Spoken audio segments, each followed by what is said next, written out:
pessoal, tudo bem? João Arthur Almeida, diretor de investimentos da Suno Consultoria. Hoje eu estou aqui com Pedro Mota, da Nuasset. Pedro, obrigado por ter topado aqui o nosso convite. E hoje a gente vai falar muito sobre ETF. Pedro é uma das principais vozes no país sobre ETF, algo que está revolucionando a indústria de mercado. Vai falar muito sobre alocação de portfólio, diversificação, redução de custo e também de conflito de interesse no mercado financeiro. Pedro, muito obrigado por topar o convite e queria que primeiro você se apresentasse, assim, quem é o Pedro, como é que você chegou a Nuasset, conta um pouquinho da tua história no mercado financeiro pro pessoal. Claro, obrigado pelo convite, obrigado, João, prazer estar aqui com vocês. Acompanho o trabalho da Suno faz bastante tempo, amizade de longa data, então é muito bom saber, ser convidado para um espaço de discussão tão boa de um assunto que a gente gosta tanto, né? E eu estou no mercado financeiro desde meados de 2010.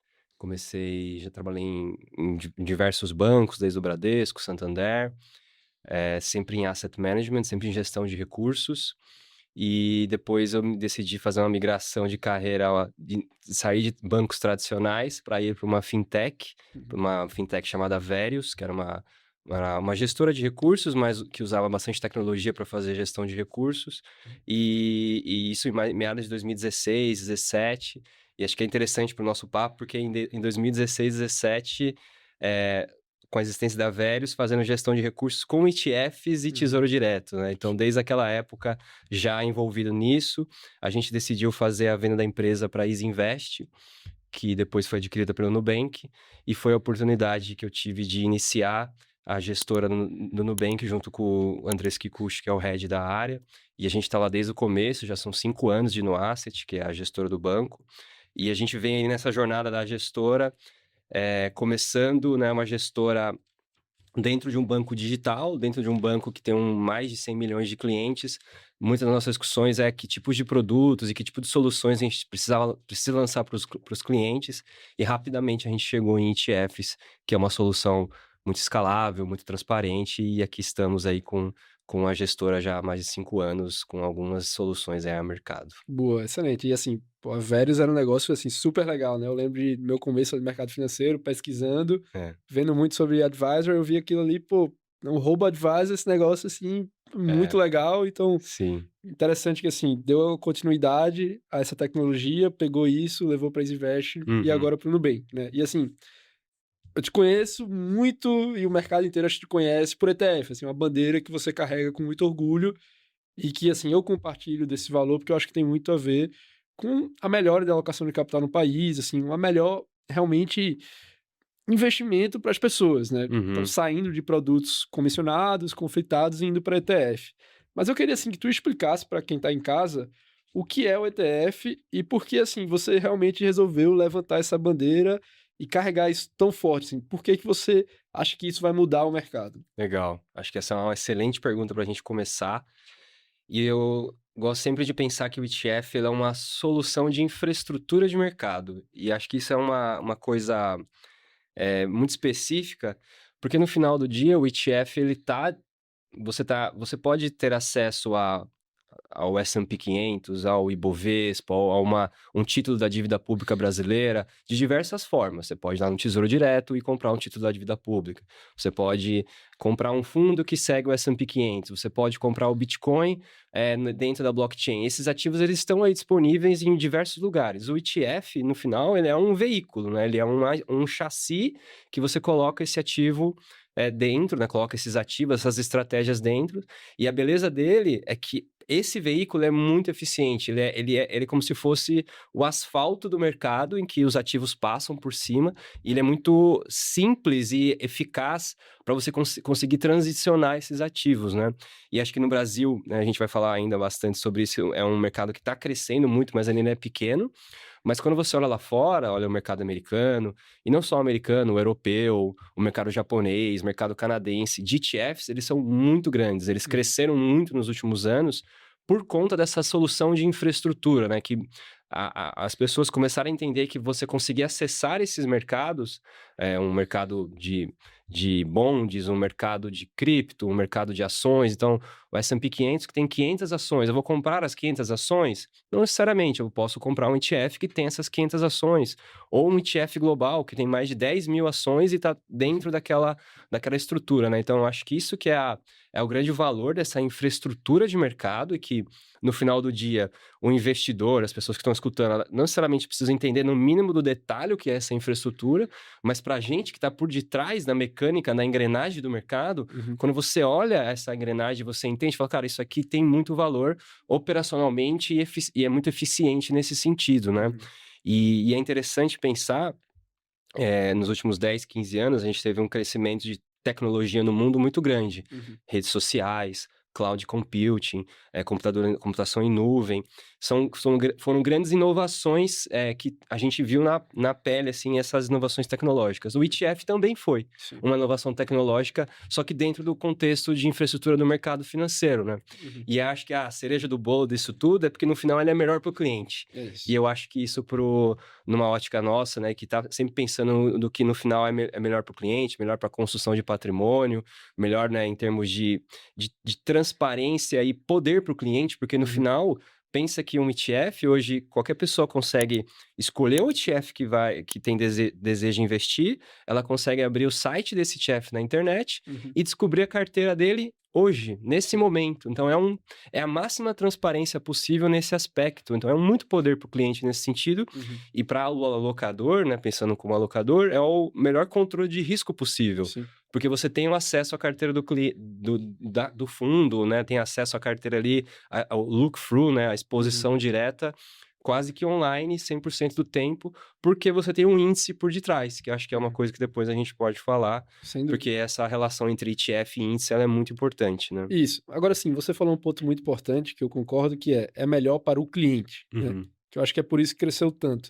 Eu queria que você contasse pra gente a história, que você conhece muito bem, de como essa indústria nasceu no mundo, né? Ali nos Estados Unidos, foi muito pautado por isso, né? De ser melhor para o cliente. Então, consegue contar pra gente essa história, assim, de como é que ela nasceu e cresceu lá nos Estados Unidos, principalmente? Sim.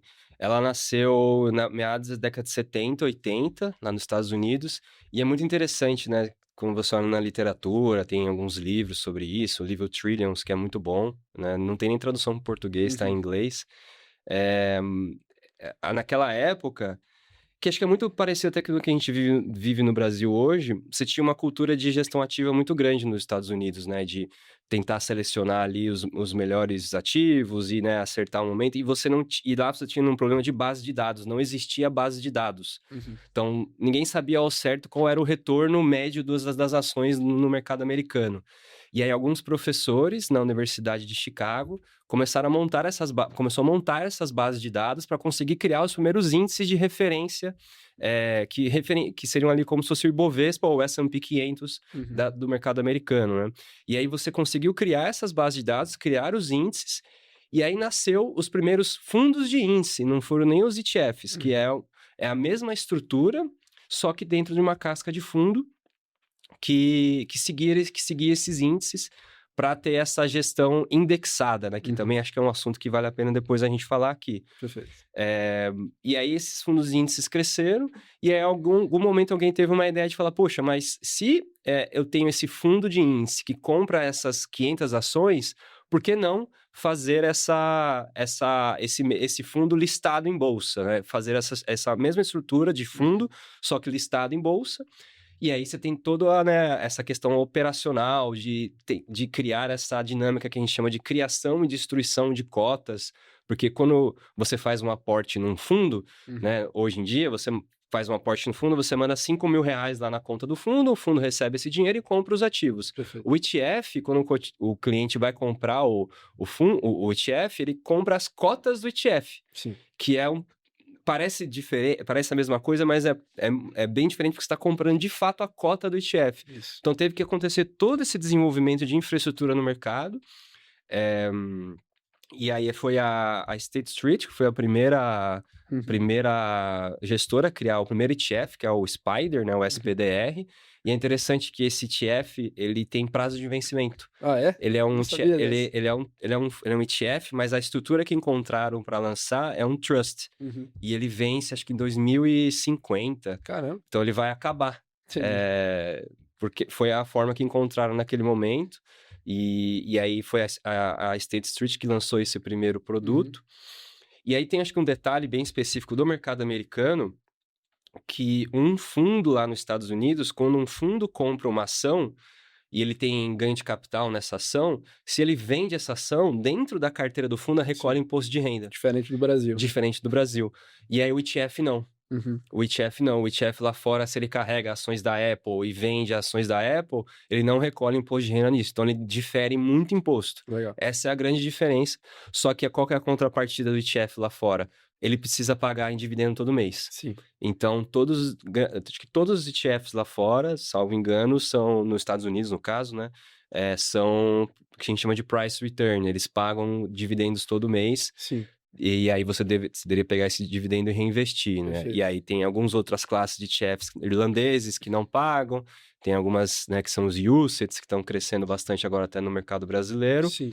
Mas acho que é por aí que tem essa explicação do crescimento. E aí, só para finalizar, depois da crise de 2008, que foi aquela grande crise de alavancagem de crédito do mercado americano, que ficou ali muito claro que a gestão ativa era o momento que ela deveria adicionar valor, né? Deveria, de alguma forma, proteger os portfólios ou diminuir a queda nos portfólios. Isso não aconteceu. Sim. E aí aconteceu uma mudança muito grande de entendimento de alocação, principalmente dos financial advisors dentro do mercado americano, que entendeu que aquele componente de alocação, principalmente de hedge funds, ele teria um papel menor dentro do portfólio versus você ter esses ETFs.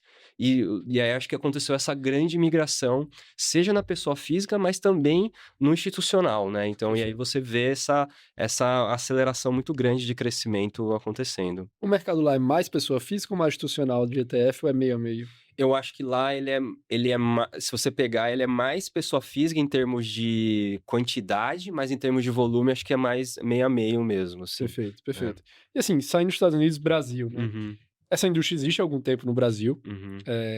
Tem lá o caso emblemático do PBB, que eu acho que é até uma história bem legal de contar, né? Foi um produto bem inteligente, montado à época, até o BNDES participou. Exato. Mas ela demorou muito a tracionar, né? Aqui no Brasil. E de uma hora para outra o negócio parece que andou de vez, assim, né? A gente saiu de 20 para 100 bi agora, né? O que é que tu acha que mudou, que fez o negócio andar aqui no Brasil? E eu acho que, assim, passou um ponto de não retorno, assim. O que é que tu acha que mudou? É isso, eu acho que a gente, na Nuasset, a gente lançou o primeiro ETF em 2023, então foi o primeiro ETF, um primeiro ETF pagador de dividendos do mercado brasileiro, o NDIV, e eu acho que a gente pegou bem esse momento desse início de virada, e foram várias, não teve, acho que um fato, foram várias alavancas que estão acontecendo, inclusive, mas que ajudam a explicar esse movimento, né? Desde as novas regulações da CVM, que apontam na direção da transparência, seja na transparência de custos, seja na transparência na relação de assessor e cliente, e eu acho que isso, de alguma forma favorece os ETFs no sentido porque eles são esses investimentos que, de alguma forma, são mais transparentes, que têm todos esses benefícios, então eu acho que é isso. Outro lado, eu acho que o Brasil, né, a gente escutou muito nos últimos anos aquele termo financial deepening, né? Acho que isso ficou muito claro, principalmente quando a taxa de Selic caiu e saiu lá no patamar gigante que estava em 2015, 16 e foi parar em 2% no meio da pandemia. E isso causou uma mudança muito grande no mercado financeiro em termos de novas assets, novos bancos, corretoras, influenciadores, né? Foi afloreceu muito essas possibilidades. E aí, acho que foi muito interessante porque veio essa mudança, a taxa de juros voltou a subir, mas a mudança continuou em termos de opções, né, para o investidor. E eu acho que ainda tem uma cereja do bolo nisso, que é o acesso ao mercado externo. Perfeito. Em que o investidor começou a investir internacionalmente, começou a ter essas opções de poder comparar, e começou a ver que existia essa opção de ETF no Brasil, né? E eu acho que é muito sobre essa questão de o investidor começar a realizar que existe essa opção dessa forma de investir muito mais eficiente, barata, com todos esses benefícios. Então, eu coloco muito nessa parte. Eu acho que o terceiro ponto é o crescimento das consultorias.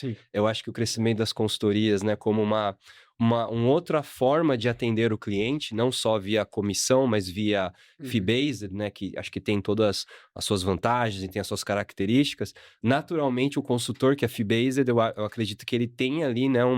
Ele vai naturalmente chegar com uma visão mais construtiva para ETFs, porque é o ponto que você trouxe. Sim. Os ETFs existem há mais de 20 anos no Brasil, só que na ponta, né?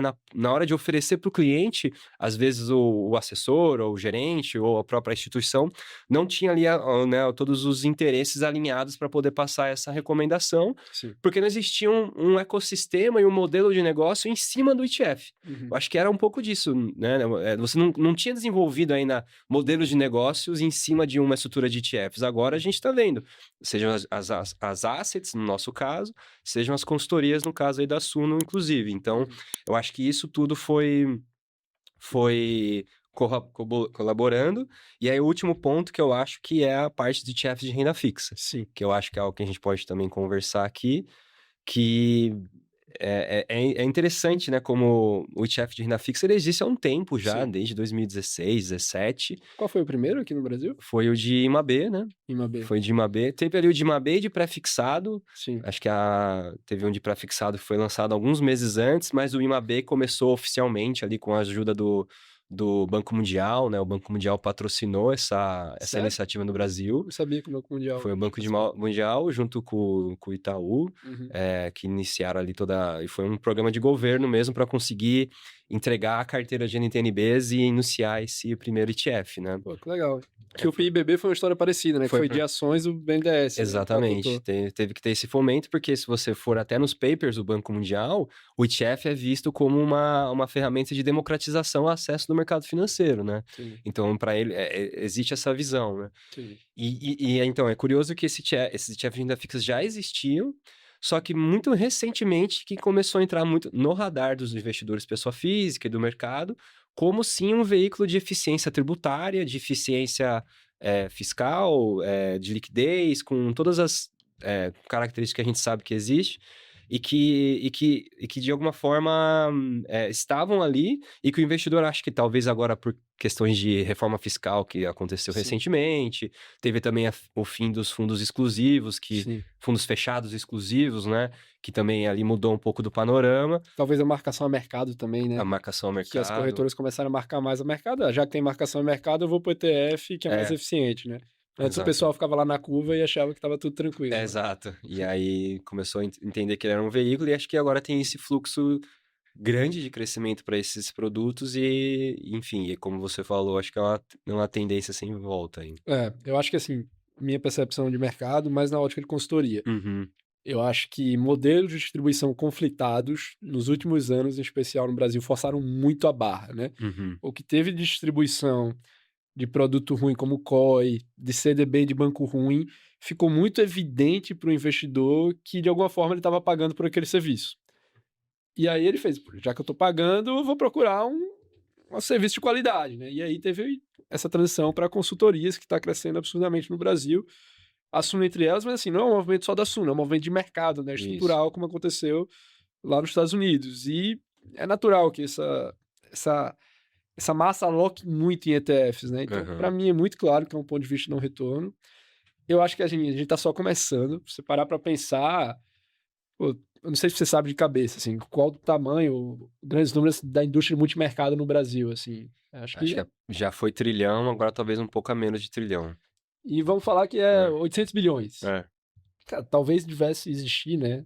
400 bi disso. Porque, assim, fundo multimercado que de fato gera alfa, que entrega retorno descorrelacionado para o investidor, é pouquíssimo, né? Assim, a gente fez essa análise lá na Suno. A maioria deles entrega um beta ali de mercado, coisa que o ETF faz de maneira melhor, transparente, mais barata, com mais eficiência tributária. Então, acho que vai ter uma migração ainda maciça para esses recursos. E no final do dia o investidor brasileiro é viciado na renda fixa, né? O juros aqui é muito alto, então esses ETFs de renda fixa que vocês têm um agora também, né? Acho que vale falar um pouquinho dele. Cara, acho que tudo isso faz com que esse mercado, assim, na minha visão, multiplica por algumas vezes. Eu não sei se vocês compartilham dessa visão, assim, multiplica por 10 vezes. Com certeza, a gente tá bastante otimista, igual você comentou.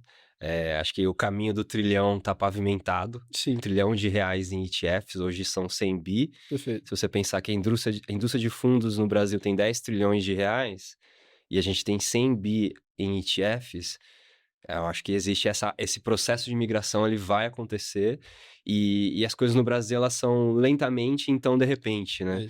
É isso. Eu gosto muito de pensar no próprio processo do Pix, que foi uma solução de infraestrutura de mercado, né? Porque já existia TED, já existia DOC, já existia formas de transferir dinheiro, Só era caro e ineficiente. só era caro e ineficiente. Igual E aí os você fundos.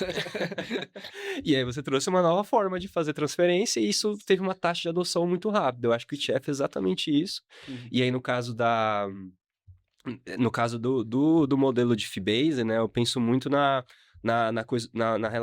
alinhamento de interesses, né? Sim. E no alinhamento de interesses e nesse termo que a gente usa em inglês, né, por falta de um nome melhor, que é o advisor, né? Perfeito. Porque você dá um advisor é você estar alinhado e estar no dia bom e no dia ruim com o seu cliente, né? Não só uma visão transacional, é uma visão de alinhamento de longo prazo que você está alinhado, inclusive, no crescimento patrimonial do seu cliente. Eu acho que isso, cada vez mais, o investidor vem entendendo que é importante, principalmente pensando num planejamento financeiro de mais longo prazo, e o ETF, ele é essa ferramenta, né? É isso. Acho que você falou bem. Acho que é no dia bom, no dia ruim, principalmente no dia ruim, né? Exato. E o telefone toca mais no dia ruim. Tem uma gestora enorme de ETFs que eu tava no evento dela e ele falou um negócio muito interessante. Falou, o dia que tem mais entrada de recurso, né, inflow, é o dia que o SP500 cai 3%. Que eles educaram tão bem os investidores deles que eles passaram a perceber isso como uma oportunidade. Sim. E não como sinal de venda. Então, eu acho que é legal você estar próximo do investidor. A gente tenta fazer um pouco disso na Suna. Assim, o Brasil tem crise direta, né? Tem volatilidade direta. direta. Pode ser no IPCA mais 8, melhor, né? É isso. Bateu IPCA mais 8, mais 8,5, vai lá. Quando vê, vai 9. É isso. Mas assim, te dar um exemplo. Aconteceu agora, teve lá a situação do Flávio Bolsonaro, que teve um áudio, deu uma baita volatilidade na bolsa. Pô, a gente tem que ligar para todos os clientes, grava um vídeo rápido para estar próximo do cliente nesse sentido. E é um atendimento que caminha mais para uma alocação muito pautada em ETF, né? E assim, tu falou de um ponto interessante que é a gestão indexada, que ETF tem muito a ver com gestão indexada, mas ele não é só gestão indexada, tem ETF ativo, e enfim, queria que você trouxesse pra gente esse debate da gestão ativa, que é aquela que tenta bater o benchmark, fazer a escolha, versus a gestão passiva, né? Se dá para bater o mercado, como é que tu enxerga isso, como é que é a visão até da Nuasset de maneira institucional para essa questão? Exato. Acho que no Brasil, a legislação em vigor, né, ela trata o ETF como um veículo de fundo de índice indexado. Então, todo ETF no Brasil precisa ter um índice atrelado. Então, toda vez que você for investir ali, você vai ver ali uma marquinha de um índice, e esse índice ele é calculado por uma outra empresa que não é a gestora. Então, existem empresas que calculam esses índices, seja, né, a própria S&P, a própria B3, né? E a gente na Nuasset, a gente hoje tem 10 ETFs, os 10 ETFs, a gente criou, os 10 ETFs têm índices, esses índices, esses 10 índices, a gente criou esses índices em parcerias com o provedor de índice. Porque a gente tem um valor muito intrínseco lá dentro de que o índice, ele é uma das principais informações, se não a principal informação do ETF. É onde está escrito ali como se fosse o processo de investimento, a metodologia de onde aquela estratégia de investimentos busca chegar. Então, a gente tem lá um ETF de baixa volatilidade de Ibovespa, ele vai estar escrito na metodologia, que é uma metodologia aberta, qualquer pessoa pode procurar na internet, encontra lá Ibovespa, Low Vol, o que significa, qual que é o backtest, e o mais legal, ela consegue verificar como que teria sido esse índice ou esse produto, esse ETF, na crise de 2008, ou em 2010, ou na alta de 2019. É super interessante, porque esse é o nível de poder, né, ou de transparência que o índice consegue dar. E aí a gente, na gestão dos ETFs, a gente tem que seguir esse índice todo dia, né? Então, tem ali rebalanceamentos, tem que fazer as alterações. Tudo isso acontece no dia a dia, né? E eu acho que esse é um grande valor. A gestão indexada, para mim, ela é um grande valor, porque você tem ali um certo controle e uma previsão do que pode acontecer na carteira do fundo, nas decisões, né? E existe sim um movimento grande lá fora, já é possível, né, nos Estados Unidos e em alguns outros mercados, o ETF ativo, que ele não necessariamente segue um índice. Isso não quer dizer que ele é um ETF multimercado, que ele faz qualquer coisa, que ele alavanca, que ele compra e vende. Ele tem que ter um benchmark muito explícito, né? Então, tem lá ETFs que são de covered call, e ele precisa seguir o S&P 500 covered call e ele vai meio que fazer alguns pequenos pontos de melhoria, mas ele precisa abrir a carteira todo dia, ele precisa abrir as informações com bastante frequência, que não é exatamente o que a gente tem aqui no Brasil, que normalmente os fundos ativos, eles escondem a carteira por bastante tempo, né? Então, 6 meses, né? 6 meses. Então, não é um depara tão claro, assim, de ETF ativo para fundo ativo. E aí, esse debate de gestão ativa e passiva, acho que é um debate bem intenso, né? E eu Sim. já trouxe várias informações e é sobre isso, seja nas redes sociais ou em outras conversas. E assim, se você olhar na letra fia do número, que acho que a gente começar pela evidência empírica nesse discurso, nesse ponto, a evidência é que a gestão ativa não supera os benchmarks com consistência no longo prazo, né? Então, existe um grande... Como se fosse um grande cemitério silencioso de gestores ou investidores que não conseguiram superar o seu benchmark nesse período, num período de 10 anos, 5 anos. E aí, qual que é o problema disso? Que quando você olha para a realidade hoje, você está olhando para a realidade e fala, vou investir nos melhores gestores. Você fala, pô, mas tem esse gestor aqui que está há 10 anos que ele está batendo o benchmark. Então, gestão ativa funciona. Só que você não está considerando quem ficou pelo caminho, que provavelmente são vários, ou milhares, ou centenas de gestores, né? Então, acho que essa que é a grande dificuldade de você trazer os argumentos técnicos ou as evidências empíricas para mostrar que a gestão ativa, ela sim pode funcionar, mas ela é a exceção, porque a regra é você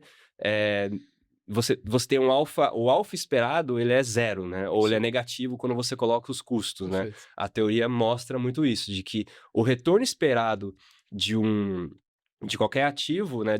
Da gestão ativa, ela deveria ser igual ao retorno esperado da gestão passiva menos os custos, né? Sim. E aí eu acho que essa que é a discussão, e eu acho que cada vez mais no Brasil a gente está caminhando para isso, né? Sim. Quando a gente olha os resultados aí dos retornos dos ativos, a gente, por exemplo, nos ETFs de Smart Beta, né? Quando a gente decidiu criar os ETFs, eles são ETFs passivos, porque eles seguem os índices, mas eles buscam gerar um excesso de retorno do Ibovespa. Perfeito. Então, a gente buscou algo no meio do caminho. Então, ele é sistemático, porque ele segue ali aquele índice que está escrito. Então, ele não vai seguir o beta clássico de mercado, que é o Ibovespa, mas ele também não vai fazer gestão ativa totalmente discricionária. Sim. Então, acho que essa é um pouco da discussão. Não sei se ficou claro. Não, ficou claro. Na minha visão como alocador, assim, eu acho que o ETF ele é muito legal, porque ele dá transparência, igual você falou que dá poder para o cliente, na minha visão também dá poder para o alocador. Para o alocador. E às vezes eu acho que não é nem sobre excesso de retorno, assim. Qual é a minha visão, né? Por exemplo, a gente tá agora entrando no período eleitoral no Brasil. Os clientes se desesperam, assim, sabe? Desde cliente falando que vai vender tudo, vai migrar, acontece de tudo. E aí, pode ter um cliente que, cara, quer ter uma exposição à bolsa, mas ele não quer correr muito risco. Aí, nesse sentido, o bolsa baixa volatilidade pode fazer sentido para ele. Exato. E eu topo abrir mão de retorno se a bolsa disparar, que seria, no longuíssimo prazo, né, o esperado do índice global. Então, eu não tenho excesso de retorno, mas eu estou traduzindo uma visão que se adapta para o cliente. Exato. Isso eu realmente só consigo fazer de maneira mais clara e objetiva no ETF, porque assim, se eu compro uma casca de um fundo multimercado, é aquilo, assim, o gestor muda de ideia o tempo inteiro, assim. Isso. Eu já vi acontecer do tipo, você falou lá com o gestor falou que está posicionado em bolsa. Aí a bolsa sobe, a cota do cara caiu. Você, pô, o que é que aconteceu? Ah, não, eu mudei de ideia ali no dia 15, virei a mão e aí perdi. Então, essa falta de transparência em alguns fundos ativos, alguns não, né? Boa parte, né?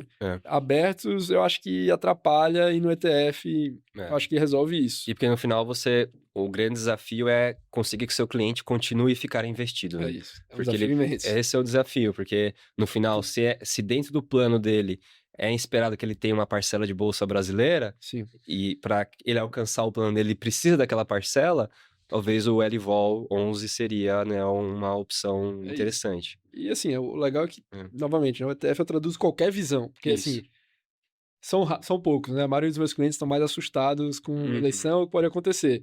Mas sempre tem um mais arrojado, que talvez ele queira o high beta, que é o contrário do low vol, que é o que se a bolsa subir, ele tende a subir mais, se a bolsa cair, ele tende a cair mais. Sim. E aí eu traduzo isso no ETF e a gente usa isso como instrumento de forma mais barata, que é o próximo tema que eu queria entrar com você, né? Assim, custo, né, destrói muito patrimônio, né? Assim, se você faz uma alocação só em fundos 2 com 20, você tende a ter um retorno menor do que, assim, é matemático, né? A mesma alocação em fundos mais baratos.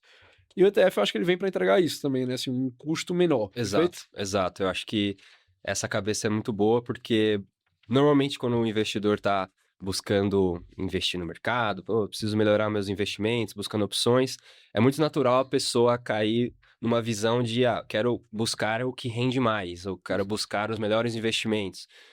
Só que, por natureza, o retorno de um investimento, você não controla. Sim.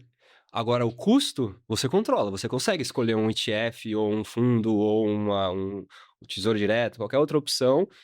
Você consegue saber qual é o custo. Você consegue saber qual é a liquidez.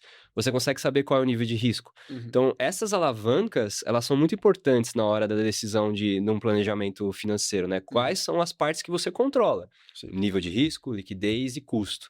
E é muito interessante o que você estava falando, né? Nessa parte, voltando um pouquinho até na parte da gestão ativa e passiva, porque eu não acho que necessariamente não existe espaço para a gestão ativa. Sim. Eu acho que ela deveria ser uma parte satélite dentro de um portfólio. E aí, acho que lá no caso da No Asset, a gente pensa muito dessa forma, né? Qualquer tipo de asset allocation, qualquer tipo de visão de um portfólio diversificado, você deveria ter aquela posição core. Então, no Brasil, acho que quase todo brasileiro deveria ter renda fixa no seu portfólio. De renda fixa de curto prazo, juro real de longo prazo, pré-fixado, se tiver ali uma visão mais de inflação implícita para poder capturar esse prêmio. Eu acho que esse é o arroz com feijão, S&P, Ibovespa, Low Vol, Ibovespa High Beta. Acho que esse core, esse núcleo duro do portfólio, ele precisa, acho que todo mundo precisa ter, e acho que o papel até do advisor é conseguir endereçar que o investidor consiga montar esse core. Porque acho que se o investidor conseguir montar esse core via ETFs, ele já está muito à frente, assim, de grande parte, né, da média da população brasileira.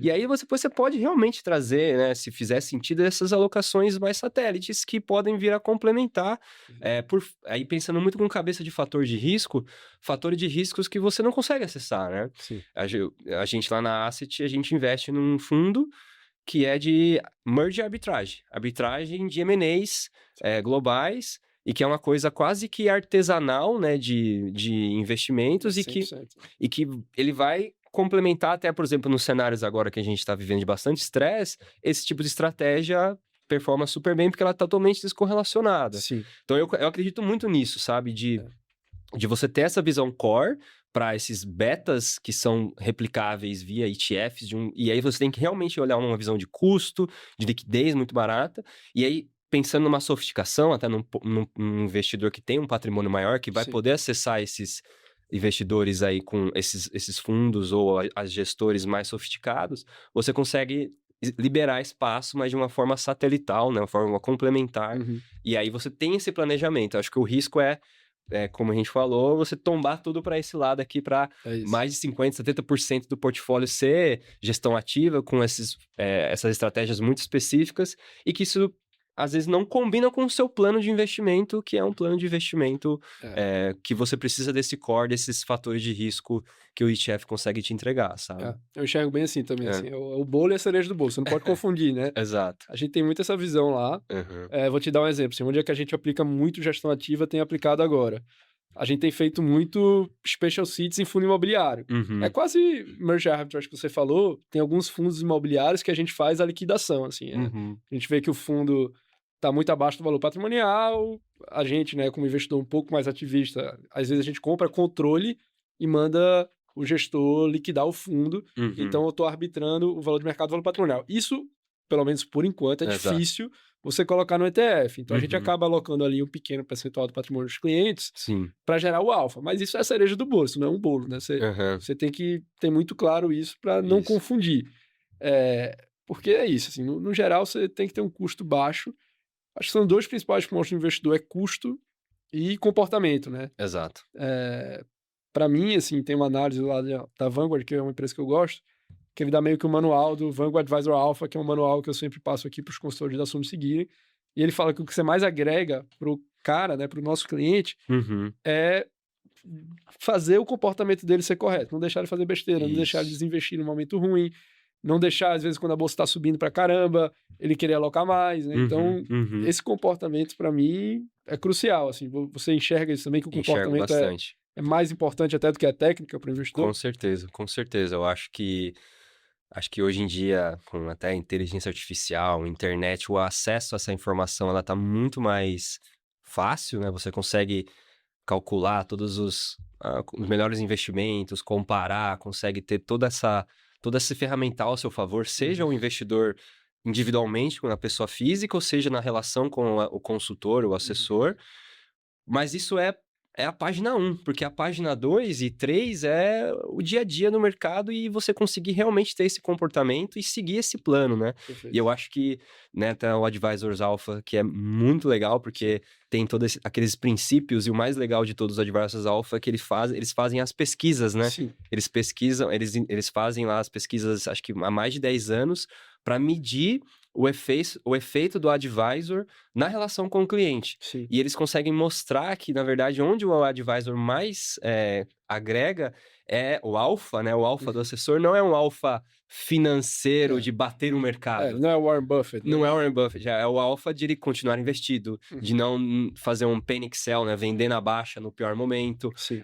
E é muito legal, porque eles até entrevistam, lá da última vez que eu vi, eles entrevistam as pessoas antes dela ter o advisor e depois, né? Sim. E aí vê qual é o efeito antes e depois. E antes a pessoa tem ali uma certa ansiedade com as próprias finanças, né? Porque eu sinto que tem muito isso. Eu não sei se eu tô investindo bem, eu não sei se eu tô indo no caminho certo, eu não Hum. sei, né? Você tem uma sensação de que algo precisa ser feito, né? Uhum. E aí depois que ela passa a ter um advisor, ela fica mais em paz e mais serena com o que está sendo feito, porque ela passa a confiar, Sim. né, no que está sendo no advisor e no patrimônio, né, na tendência que está acontecendo, e não é capturada Uhum. pelos ruídos, né? Porque é muito fácil hoje É. você ser capturado por isso, porque vai ter uma eleição, vai ter uma guerra, vai ter ali qualquer evento e isso brota pra gente a todo momento no nosso celular. Só que isso não faz parte do seu plano de investimento. Se o seu Sim. plano de investimento está bem estruturado, bem diversificado o portfólio, tem a reserva de emergência, tem o portfólio de médio prazo, tem a previdência ali, tá tudo, né, bem combinado. Então, esses eventos, eles são só transitórios dentro do seu plano, né? E eu acho que isso acho que e de novo, isso é tão fácil pra gente falar aqui, parece Sim. algo tão simples, mas pra gente que tá no dia a dia, a gente vê como é desafiador, É. porque esse simples bem feito, ele é muito difícil de acontecer, né? Ele é bem difícil. A É. tentação para você fazer alguma coisa que parece Isso. sofisticada É. é muito alta, né? E eu acho bem legal esse ponto de reduzir a ansiedade, porque na minha visão isso tá ligado completamente ao fee-based. Uhum. Porque eu acho que o assessor que é comissionado e que é aquele cara mais vendedor de produto, eu acho que é o efeito contrário, assim. É. Ele aumenta a ansiedade, porque ele tá toda hora ligando pro investidor, ó, tem uma baita oportunidade aqui para você, é só até amanhã, você tem que Uhum. fazer. Aí o cara faz, porque o cara recebeu lá a comissão, daqui a um mês ele liga de novo, ó, vende essa aí, aquela baita oportunidade, já passou, tem outra. Então, eu acho que isso tá muito ligado a quem segue lá o manual da Vanguard, ao fee-based. E aí, assim, minha pergunta é sobre essa indústria para você. A gente tá vendo o fee-based crescer muito, Uhum. o commission base meio que ficar de lado, em alguns casos até encolher. No futuro, você enxerga isso invertendo, você enxerga isso ficando igual a igual, as coisas coexistindo. Eu pergunto que, assim, apesar de não ser a tua indústria, tu não tá na Uhum. gestão de patrimônio, eu acho que o ETF tá entrincheirado Sim, com essa indústria. Como é que tu sim. enxerga esse mercado?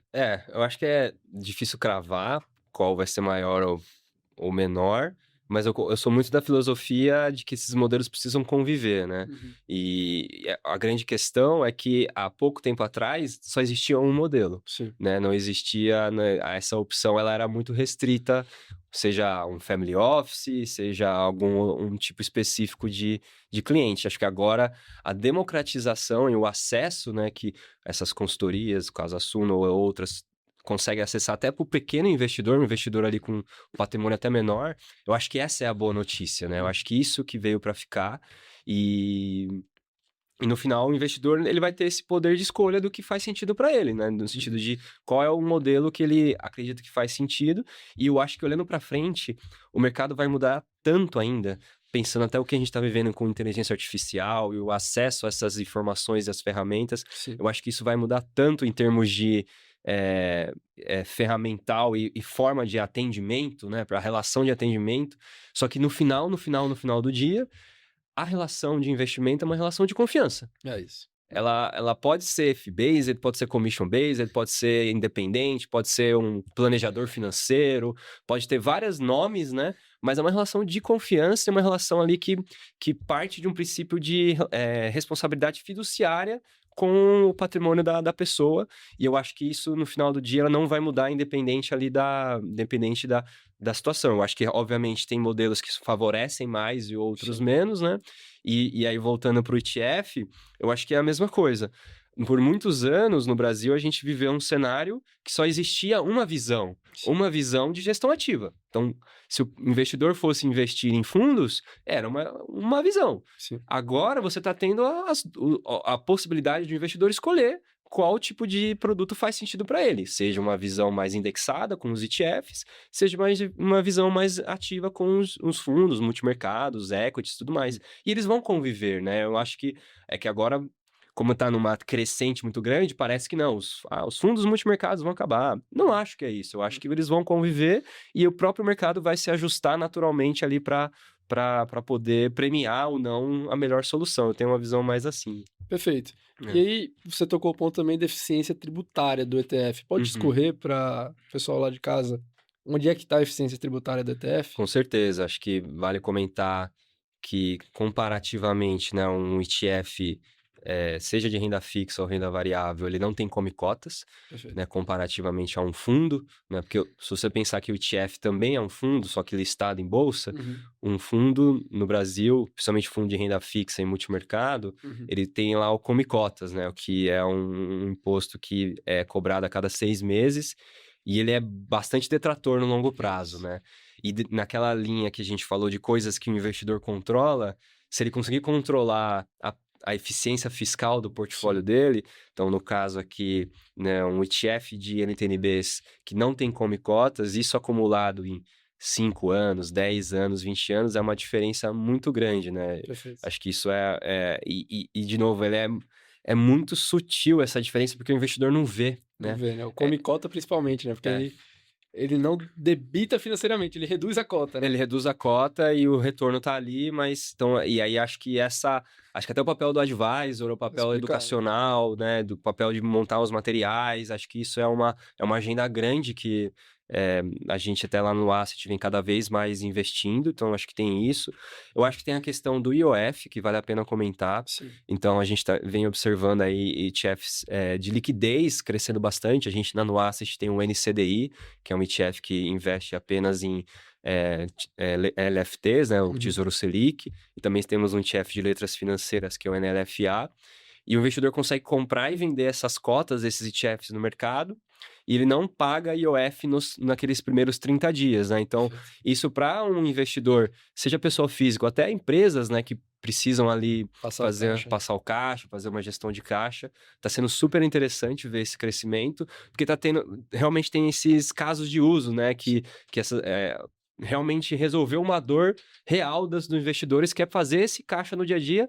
E aí acho que tem uma coisa que vale a pena a gente comentar aqui, que eu vejo bastante, é que parte do processo de educação é os investidores entenderem que eles estão investindo em renda fixa dentro da B3. Sim. Porque é uma coisa meio estranha, né? Você tá comprando um ETF listado em bolsa, mas ele é renda fixa, né? É isso. Isso é uma coisa que ainda não pegou direito e que acho que tem um desenvolvimento a acontecer, né? Acho que principalmente quando varia, né? Tem que explicar, tá variando. Aí o cara, então é renda variável. Não, é renda fixa. Renda fixa. Mas tem 4 letras e 2 números. Isso aqui é isso. Vou chutar aqui, né? LFA11. Eu diria que, assim, se eu comprasse para todo mundo aqui, para os investidores, acho que pelo menos 50% ia achar que eu comprei algum fundo imobiliário. Um fundo imobiliário. Porque tem 4 letras e 2 números. Aí ia ter que explicar, mas esse é o nosso trabalho, né? E aparecer na caixinha de renda variável ali na consolidação do portfólio, na corretora. Esse é um trabalho grande, né? Tem um trabalho grande, mas acho que é dores do crescimento, vamos colocar aí nessa conta. E assim, acho que uma coisa legal também de falar é que algumas pessoas, também não sei porquê, acho que esse mito do mercado, acho que ETF é para investidor pequeno. E a gente sabe que não, né? Tanto lá fora quanto aqui no Brasil, até vocês têm alguns clientes bem grandes, investidor institucional, fundo de pensão, tem alocado. Então, explica pra gente, assim, por que o ETF serve não só para o pequeno investidor, mas também para o investidor gigante. Assim. Exato. Eu gosto de citar bastante o fundo de pensão Isso norueguês, é legal. que ele é um dos maiores fundos de pensão do mundo e o mandato de alocação dele é apenas ETFs, grande, 90% em ETFs, e tem alguns trilhões de dólares ali, e eles decidiram, né, isso no processo de investimento deles. E eu acho que a resposta da sua pergunta vem de uma certa visão de que para algo ser bom ou um bom investimento, ele tem que ser complexo, Uhum. né? Eu acho que tem muito essa visão de que se ele não for complexo, se ele não tiver uma visão ali de né, uma certa artesanato envolvido para poder É, criar aquela estratégia, ela tem maior valor agregado versus um ETF que é, por exemplo, empresas defensivas do Ibovespa, é ou isso. empresas de dividendos do Ibovespa, que é o NSDV11, É, e tá 100% explícito ali a regra, né? Eu acho que isso causa um pouco dessa impressão, sim. mas o que eu gosto de falar, né, já comentei isso algumas vezes, às vezes o investidor iniciante, ele começa nos ETFs, investe nos ETFs, começa a entender ali os benefícios e fala, não, acho que já entendi, me graduei, Uhum. agora eu vou tentar fazer aquela coisa mais complexa, fazer um Aham. stock picking, comprar algum fundo, uma coisa mais assim, e ele vê que aquilo ali não tem tanto valor, e ele volta para os É, ETFs menos, e ele se gradua e entende que, na é. verdade, o simples era o que funcionava. É quase aquele meme lá da distribuição Da normal, né? Os caras, distribuição. né, pô, tanto o investidor pequenininho quanto o fundo norueguês tá aqui Exato. e o cara do meio tá lá tentando fazer uma Com maluquice. planilhas e coisas mais, né? Então, eu acho que deriva daí. É, eu acho também, assim, aí eu vou fazer uma crítica aqui a Uhum. muitos investidores que eu percebo, né? Muitas vezes o investidor ele quer contar uma história bonita do que ter um bom Sim. retorno ajustado ao risco, assim. A Uhum. quantidade de vezes que eu vejo cara quer fazer um negócio mega mirabolante e assim, pô, não vai dar retorno, vai dar uma baita dor de cabeça, mas não, ele quer assumir o risco de fazer aquele Sim, negócio claro. diferente, né, pra contar na roda de amigos. E É, assim, você tem que, às vezes, reduzir o ego e pensar que, pô, tô aqui pra ter um exato, retorno ajustado ao risco, não pra contar exato. uma história, né. Ou ter um planejamento financeiro bem feito, que ele pode colocar partezinha do É patrimônio isso, dele nesse negócio, porque se der errado, que pode ser que dê, é isso. não vai comprometer o plano dele, né? É a forma que eu enxergo. É, E outra coisa que eu acho que o ETF pautou muito aqui no Brasil foi a internacionalização, né, assim, exato. diversificação global. Vocês também têm ETFs globais? A gente tem 2 ETFs de renda fixa global. Uhum. Esses ETFs, eles são muito legais. Sim. Acho que eles são bem interessantes a gente comentar aqui, porque o ticker deles é HYBR11 e Perfeito. HGBR11. Eles estão listados na B3, mas eles compram ETFs nos Estados Unidos de Uhum, renda fixa. Então, ele uhum, compra um ETF de high yield americano ou investment grade americano, traz para o Brasil e a gente vende o dólar futuro em cima. E aí a gente consegue oferecer para o investidor local uhum, um ETF que roda CDI+, uhum. que tem carrego de CDI. Ele é comparável a um fundo de crédito brasileiro, só que com risco americano, com uma pulverização gigante, né? Então, por exemplo, o HYBR, ele tem mais de 3, 4 mil bonds na carteira, Perfeito. é super pulverizado, sem come cotas, como a gente falou, com IOF e liquidez D+1 em tela, né? Uhum. E aí, esse ETF em especial, acho que está tendo bastante interesse de investidores mais institucionais, sofisticados, que conseguem entender um pouco mais dessa mecânica, né, e do Sim, benefício disso, porque no momento que, eu sempre comento, né, que no momento que o investidor começou a investir lá fora, ele começou a descobrir uma coisa chamada risco cambial. sim. Então ele começa a mandar o dinheiro para fora, ele tá aqui no Brasil, começa a mandar o dinheiro para fora, e ele tá no Brasil em reais e começa a investir em dólares, o problema, o risco dele é que ele continua fazendo conta em reais. Sim, E aí o dólar, por exemplo, nos últimos 5 anos, está de lado. sim. O dólar contra o real. Ou até tá caindo, no caso. E ele perdeu o carrego do CDI nesse período porque ele está no Perfeito. Brasil.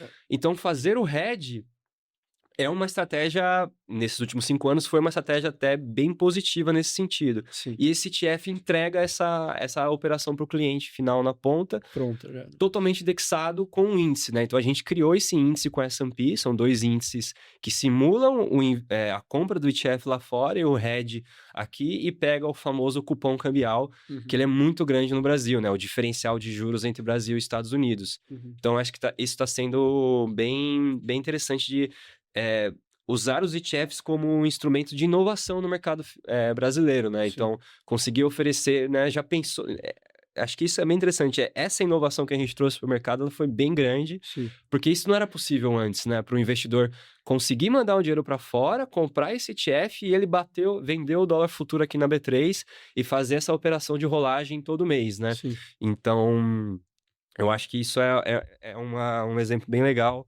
de situação, de produto. Esse exemplo é bem legal É. mesmo. Assim, eu tenho alguns clientes que mandam dinheiro para fora porque quer a É. segurança dos Estados Unidos, quer se blindar, como falei, período eleitoral, sempre quer ter Aham. lá fora. Mas aí, pô, lá fora, vamos supor, colocamos em tesouro americano que tá pagando 4. Pô, o CDI pagava 15, né? É, Aí o cara começa a ficar meio exato. ansioso. Então, acho que essa aí é uma forma de se expor aos Estados Unidos, Isso. mas pegando a parte boa do É isso, Brasil, que é porque descarrego. o high yield americano hoje, que a gente investe, tá dando dólar mais 7. Perfeito. Então ele compra dólar mais 7. Quando você vende o dólar futuro em cima, né? Vende o dólar contra o real em cima, ele vira aqui no Brasil, depois de taxas, CDI mais 0,90. Perfeito. CDI mais 0,90, hoje no mercado de crédito brasileiro, é um crédito bastante com um risco considerável, né? Sim. Então, acho que essa tradução, né, quando a gente faz isso e mostra para o investidor, e Uhum. isso está disponível no nosso site para todo mundo consultar, nos nossos materiais comerciais, Uhum. acho que é super interessante. E aí a agenda nossa é de educação, de passar essas informações para o investidor e entender que você deveria ter parte do seu portfólio, talvez, em high yield americano, e aí você poderia fazer isso via esse instrumento, né? Isso é bem legal mesmo, porque É. realmente, assim, hoje os spreads dos caras estão apertados, então é isso que você falou, assim, CDI mais 0,90 hoje tem um risco É. razoável. Tem muita empresa que era CDI mais 0,90 quebrou, então você ter essa exposição é legal. E vocês têm o investment grade também, né? Temos investment grade. Essa conta fica mais ou menos quanto? O investment grade está com dólar mais 5 e pouco, quase 5,5. Quando você faz o hedge e transforma, ele vai dar CDI. Então, é uma forma de o investidor acessar, superar o CDI, ou dar o CDI, porque é sempre líquido de taxas, né? Então, Perfeito. o HGBR, ele vai dar CDI líquidos de taxas com um risco de crédito americano, né? Sem de risco de crédito brasileiro, que é o clássico fundo referenciado DI no Brasil, que são muito grandes, bem grandes esse patrimônio. No final, o investidor está buscando superar um pouquinho o CDI ali, né? Com um risco de crédito acima ali do investment grade. Aqui você faz via investment grade americano, de novo com listado em bolsa, assim como cotas e IOF, né? Então, Boa. essa é a inovação. Perfeito. E estamos caminhando aqui para o fim, Pedro. Assim, a gente falou de muita coisa, né? Primeiro, crescimento do ETF, que é muito óbvio. Falamos do crescimento da indústria fee-based, commission-based. Falamos dessa parte do brasileiro investindo muito mais no exterior. Ativo versus passivo. Queria fazer um exercício intelectual aqui. Aí é chute mesmo, assim, né? Projetar o futuro é muito difícil. Mas como é que tu imagina que o brasileiro vai investir em 2030, assim, nesses temas aqui que a gente falou? Tu acha que a indústria passiva vai ser muito relevante? O fee-based, essa parte internacional, como é que vai estar o ETF? Como é que tu imagina esse mercado 2030? Vamos colocar assim, 10 anos e sem compromisso, assim, um exercício intelectual mesmo. Sim. Eu acredito muito que o mercado de ETFs vai crescer, seja do lado do investidor pessoa física, que acho que hoje o grande crescimento vem da pessoa física, né? O fluxo vem em investidores pessoa física, mas também o institucional. Eu acho que existe uma agenda importante do institucional passar a alocar mais em ETFs, entender os benefícios. Então, eu vejo que em 2030 o patrimônio vai crescer, principalmente porque o investidor institucional cada vez mais vai passar a alocar em ETFs, né? Então, desde as grandes seguradoras, os grandes fundos de pensão, os fundos de prefeituras. Então, tudo isso eu acho que é uma agenda que vai acontecer. Então, acho que isso é importante. Eu vejo, principalmente, os ETFs de bolsa brasileira, os nossos ETFs fatoriais, crescendo bastante também, porque eu acho que são instrumentos muito eficientes e que buscam ali, igual você comentou, não necessariamente um excesso de retorno, mas um fator de risco específico para cada investidor. Eu acho que isso é muito importante. E como esse mercado de ETFs vai crescer bastante, como eu estou falando, eu acho que uma coisa vai vir a reboque, que é a curadoria de ETFs. Perfeito. Porque eu acho que como vai ter vários ETFs e eles vão ser muito parecidos ou com pequenas diferenças, a curadoria vai ser muito importante. Seja a curadoria de uma consultoria, de um assessor, ou de um influenciador, ou de uma plataforma, porque isso vai se tornar necessário, porque daqui a pouco a gente vai ter muitos ETFs no mercado, e aí você vai precisar começar a separar o joio do trigo. Separar o que é um bom ETF, que tem um bom índice, que tem bom market maker, que a gente nem acabou comentando aqui, né? Sim. A dinâmica do market maker, que tem uma gestora com processos bem organizados. Então, tudo isso eu acho que vai cada vez mais acontecer para poder realmente a gente entender quais são esses ETFs que têm um alinhamento bom com o investidor, e dentro da NuAsset a gente tem isso como um dos principais valores. Esse é um tema legal, né? Porque assim, lá fora, se eu não me engano, hoje tem mais ETF do que ação listada. Exato. É um negócio surreal. E assim, eu acho que o ETF, ele nasceu com um princípio bem legal. Eu me identifico muito com o Bogle, que levantou essa bandeira de trazer simplicidade, mas meio que virou um caminhão de ETF, aí tem ETF de tudo, de gaming, que a pessoa começou a fazer gestão ativa no ETF, aí eu inverti, então andei e voltei, assim. Tu tem medo disso acontecer no Brasil? Sem dúvida. Eu acho que já tá acontecendo até um pouco, mas é natural do processo de crescimento do mercado, né? Você tem ali várias opções e tem investidores que gostam mais de ETFs temáticos, ETFs setoriais, ETFs fatoriais, e aí você vai oferecendo esse cardápio de opções para os seus clientes, mas no final do dia, se você pensar na alocação core, voltando à alocação core, o investidor precisa de 4 ou 5 ETFs ali bem estruturados e bem desenhados, com um bom plano, já é o suficiente. Eu não acho que em 2030 essa resposta vai mudar. Eu acho que em 2030 a resposta, se você me perguntar lá, vai ser a mesma. 4 ou 5 ETFs bem diversificados e bem alocados, com custo baixo, um tracking error baixo, liquidez relevante, isso você já consegue ter ali uma boa alocação patrimonial.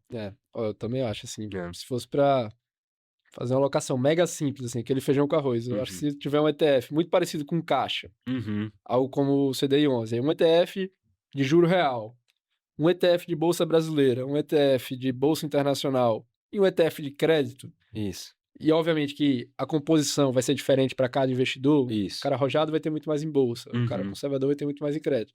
Assim, se o investidor fizesse isso aqui... E aportasse todo mês. Todo mês, eu acho que ele bateria 90% dos fundos multimercado, que tem 40 pessoas, 200 CFA, e no final do dia, você nada, mas a simplicidade e o baixo custo acaba... Exato, e aí ele foca no plano dele. Foca no plano dele, que é, às vezes, trocar de carro, trocar de casa... correr montanha, que você faz. Correr montanha, fazer... acho que esse é o nirvana, né? Você conseguir chegar nesse nirvana financeiro. E reduz a ansiedade também, que é o tema que a gente falou. Mas, Pedro, brigadão pela conversa. Eu que agradeço. Eu gostei muito. Concordo que essa indústria ETF vai crescer. É muito legal ver vocês capitaneando isso, levando essa bandeira. E acho que vai ser realmente uma indústria de R$1 trilhão. Quando bater 1 trilhão, você volta aqui pra gente comemorar e falar com o pessoal junto. Então, com certeza. Brigadão pela presença. Eu que agradeço, muito bom. Esse foi mais um episódio do Além do Patrimônio, podcast da Suno Consultoria. Muito obrigado por assistir aqui com a gente e até a próxima.